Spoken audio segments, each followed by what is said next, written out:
Hi there, Chris here with another quick tip for you all. In this video we're going to continue our look at painting the Primaris Marine from the Dark Imperium box set. And as you can see here, we have our Primaris Marine, and the armor has already been done and has been weathered and such, and so now we're going to work on the trim, as well as the chest eagle as well, but the chest eagle is just kind of an afterthought, as it we've already glued the model together, and so it's kind of hard to get at any kind of accuracy into that area, but we will get it colored in. Mephiston Red is going to be our beginning here, and we're basically going to begin by applying a nice even base coat onto the trim and the eagle on his chest as well. Of course, as you can see, we're simply working our way around following that trim. We've thinned the Mephiston Red out simply just with the dampness of the brush, really no mediums necessary, and we just carefully follow around the edge. And as you can see, we got the eagle on the chest as well. Next, we're going to go with some Carroburg Crimson, and this is going to shade the red, as well as create a little bit more separation in between the red and the yellow. It really doesn't need it, but again, just having a nice deeper crease in that area, again, provides a nice bit of separation as well. And of course, we're being very careful as we work our way around, because we don't want to hit any of the yellow, as it's very, very light, and of course, we would have to correct it. But of course, if you do make any boo-boos, we will show you how to correct that in a moment, as I invariably do make a boo-boo. So you can see there, we just leave the Carroburg Crimson to dry, and once it's dry, we come in with some Evil Sunz Scarlet. This is going to be our highlight color. We slap a little bit onto our palette. Really, just the dampness of the brush is necessary, and we can begin highlighting.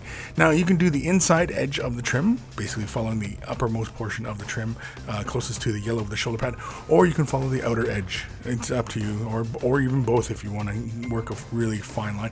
And you can see there I make a little boo-boo, and we're going to correct that in a moment.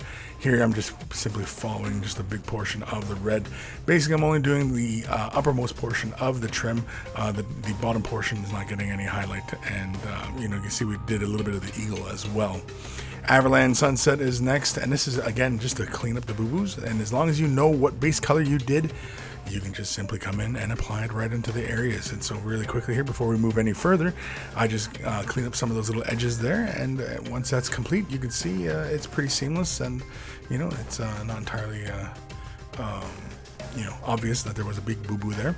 Wild Rider Red is next, and this is going to be a highlight for the edge of the shoulder pads, and this is really just on the outside corner of the shoulder pad, just to bring a little bit of visual interest. We could have did this highlight on the inside as well, or even both, but I did it on the outside just because it looks a little bit nicer on the outer edge as opposed to the inner edge. Next, we're going to take some Dryad Bark, and what we're going to do here is we're going to use our dry brushing brush. We could use a sponge as well, but a sponge is quite big, and the dry brushing brush is kind of big as well, but we can maintain a bit of control. And what we're going to do here is we're going to weather the shoulder pad just like how we had done with the armor. So we're being very, very light. We have very minimal amount of paint onto the dry brush. We haven't wiped any of it off like a dry brushing technique. We've left a lot of the paint onto the bristles, but we're just looking for just those splayed hairs. If you have a stippling brush as well, you might want to use that instead, but whatever you're looking for is basically going to create this kind of wild little pattern of little dots here and there. And of course, the really great thing is it breaks up the lines on those surfaces as well. Next, we're going to come in with some Fire Dragon Bright, and kind of like how we did the armor, we're going to do this for the shoulder pad trim. We're going to take this nice bright color, and we're going to highlight the underside of each of the little dark blobs. So if you placed any of the dark, like big kind of chunks of the Dryad Bark onto the shoulder pad, you can basically follow those, but otherwise the tiny little dots, you simply just highlight the underside of them. Try and keep it, very minimal. You can see just lay a little too much down there, and just quickly just wipe the excess away. And of course, I follow along the edge of the trim as well, creating like little dashes and dots, and that gives the impression that the trim itself is kind of dinged up as well. It's got little divots in the surface, and really that's what this is all about, is creating these little micro divots and such on the model surface, like little paint is chipped away or that it is dented and such.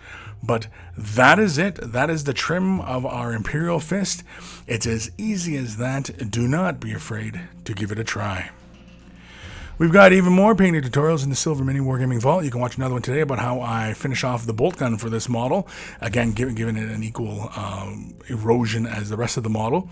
Just sign up for the Silver MiniWarGaming membership. You can sign up for the free 7-day trial.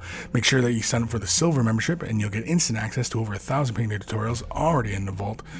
And so thank you for watching, and happy wargaming.